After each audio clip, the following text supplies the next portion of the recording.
வணக்கம்.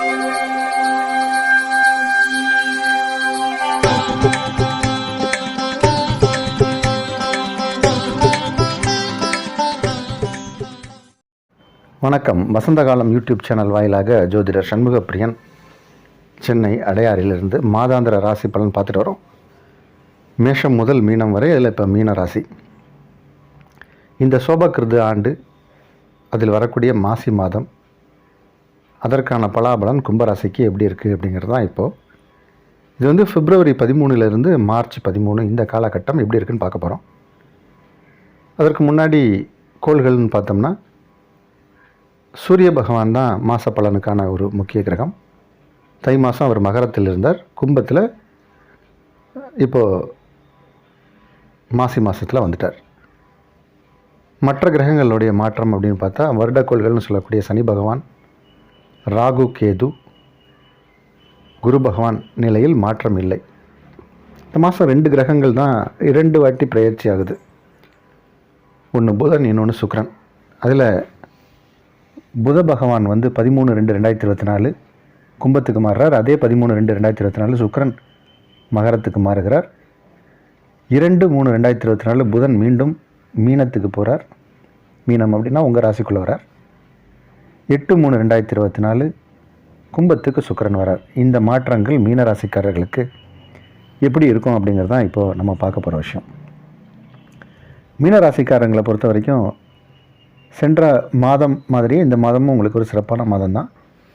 சூரிய பகவான் போன மாதம் வந்து 11ஆம் இடத்துல இருந்தார். பொதுவாக சூரியன் 11ஆம் இடத்துல இருந்தால் அந்த மாதம் சிறப்பாக இருக்கும்.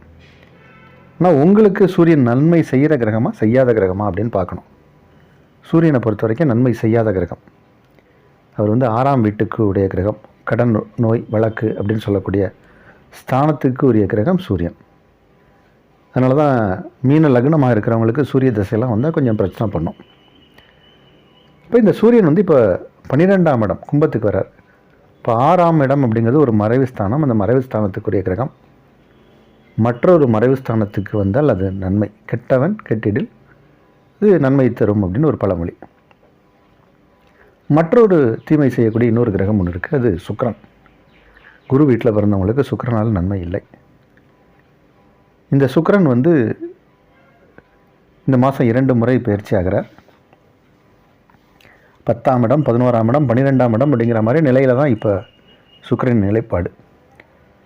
இப்போது மாத தொடக்கத்திலேயே சுக்கிரன் மகரத்துக்கு வந்துடுறார். 10லேருந்து 11க்கு. ஒரு தீமை செய்கிற கிரகம் 11ஆம் இடம் வந்தால் தீமை செய்ய முடியாது. இப்போ அது ஒரு நல்ல விஷயம். பிறகு மீண்டும் சுக்கிரனுடைய பயிற்சி 8/3/2024 அப்போது கும்பத்துக்குள், அதாவது உங்கள் ராசிக்கு 12ஆம் இடத்துக்கு வரார். 3க்கும் 8க்கும் உடைய கிரகம் 12ஆம் இடத்தில். அப்போ 6ஆம் வீட்டுக்குரிய கிரகமாக சூரியனும் 8ஆம் வீட்டுக்குரிய கிரகமாக சுக்கிரனும் இணைந்து 12ஆம் இடத்தில் இருப்பது பெரிய நன்மை. நமக்கு வந்து என்ன தீமை வந்தாலும் அது பனி போல் விலகிடும். தலைக்கு வந்தது அது தலைப்பாகையோடு போச்சு அப்படிங்கிற மாதிரியான விஷயந்தான். அதனால் தைரியமாக இருக்கலாம், தன்னம்பிக்கையோடு இருக்கலாம். தீமையே வராது என்பதில் எல்லளவும் சந்தேகம் இல்லை. அந்த அளவுக்கு இந்த மாதத்தில் உங்களுக்கு நன்மை நடக்க போகுது. நன்மை எப்படி நடக்கும்? இப்போ தீமை வராதுன்னு சொல்லியாச்சு, அப்போ நன்மை எப்படி நடக்கும்? ராசிக்கு 2ஆம் இடத்தில் ராசி அதிபதி. இந்த ராசி அதிபதியான குருவுக்கு வீடு கொடுத்த கிரகம் செவ்வாய். அவர் 11ஆம் இடத்தில் உச்சம்.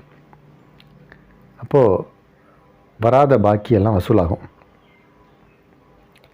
நிலம், வீடு, வண்டி, வாகனம் இதிலெல்லாம் யோகம் ஏற்படும். ஏன்னா இந்த செவ்வாய் வந்து வண்டி, வாகனம், நிலம், வீடு அதுக்கு அதிபதி.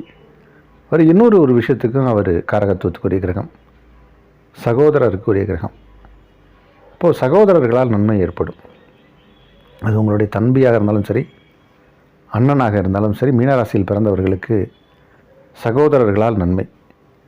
சரி, எனக்கும் அண்ணனுக்கும் தம்பிக்கும் ஆகாது சார், அதே கோர்ட்டு கேஸுன்னு இருக்குது, ஒரு சொத்து தகராறு இருக்குது, நிலம் பிரிப்பதில் பிரச்சனை அப்படின்னா இப்போது சுமூகமான நிலை உண்டாயிரும். காம்ப்ரமைஸ் ஆகி ஒன்றா கை கொடுத்து குலுக்கி அந்த இடத்த பகிர்ந்து கொள்வதில் இருந்த சட்ட சிக்கல்கள் விலகி அவுட் ஆஃப் கோர்ட்டே பேசி, நீ முன் போர்ஷன் எடுத்துக்கோ, நான் பின்னாடி போர்ஷன் எடுத்துக்கிறேன், இல்லை நான் மாடி போர்ஷன் எடுத்துக்கிறேன், நீ கீழே போர்ஷன் எடுத்துக்கோ அப்படின்னு ஒரு சமரச பேச்சுவார்த்தைக்கு வந்து அதில் ஒரு உடன்படிக்கை ஏற்பட்டு நட்புகள் அந்யோன்யம் அதிகரிக்கும், பந்த பாசங்கள் கூடக்கூடிய ஒரு நேரம்.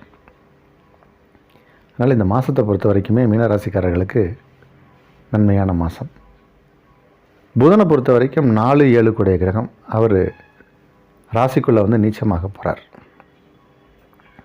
இந்த 4-7 கூடிய கிரகம் புதன் அப்படிங்கிறனால படிக்கிற மாணவர்களுக்கு நல்ல கான்சன்ட்ரேஷன் பவர் கூடும். நல்லா இந்த குரூப் ஸ்டடீஸ், ஜாயின்ட் ஸ்டடீஸ்னு சொல்லி உட்காந்து பேசி நல்லா படிப்பாங்க. கணக்கு அப்படின்றதெல்லாம் ரொம்ப சாதாரணமாக போட்டுருவாங்க. அந்தளவுக்கு மாணவர்களுக்கு நல்லா இருக்குது. புதன் பகவான் வந்து ராசிக்குள்ளே வந்து நீச்சமானால் கூட அது ஒரு வலுவான இடம்தான். ஏன்னா அங்கே வந்து ராகு பகவான் இருக்கார். ராகுவோட புதன் இணையும் போது புதனுக்கு வலிமை அதிகமாயிரும். அவர் நீச்சம் பெற்றாலும் புதன் வலிமையாயிருவார். அப்போது நல்லா படிக்கக்கூடிய வாய்ப்புகள் ஏற்படும். காலேஜ், யூனிவர்சிட்டி ரேங்கிங், நீங்கள் தான் பெஸ்ட்டு ஸ்டூடெண்ட் அப்படிங்கிற அளவுக்கு போஸ்டர் அடித்து உங்கள் காலேஜில் பெருமைப்படுத்துவாங்க, கௌரவப்படுத்துவாங்க. மெடல்ஸ், பதக்கம் இது மாதிரிலாம் வரும். நீங்களே சிறந்த மாணவர் அப்படின்னு. இல்லைன்னா நீங்கள் உங்கள் ஃப்ரெண்ட்ஸுக்குள்ளே உங்களை தலைமை தாங்க வைப்பாங்க, லீடர்ஷிப் கிடைக்கும். இந்த மாதிரியான விஷயங்கள்லாம் உண்டு. இது எல்லா விதத்துலேயும் இது நன்மை அப்படிங்கிறத சொல்லலாம்.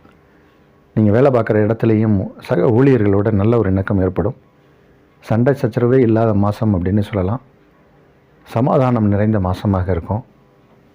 குடும்பம், அண்ணன் தம்பி உறவுகள் நீடிக்கும், சரியாயிடும். உங்களுடைய தாயார் தகப்பனாரின் ஆரோக்கியம் சீராக இருக்கும். உங்கள் மனைவியோட ஒரு நல்ல சந்தோஷமான சூழ்நிலையில் நீங்கள் வெளியூர், வெளிநாடு சென்று வரக்கூடிய வாய்ப்பு கூட சில பேருக்கு இருக்குது. மிகவும் யோகமும் அதிர்ஷ்டமும் நிறைந்த மாதம், பண வரவு அதிகரிக்கக்கூடிய மாதம், நல்ல மாதம்.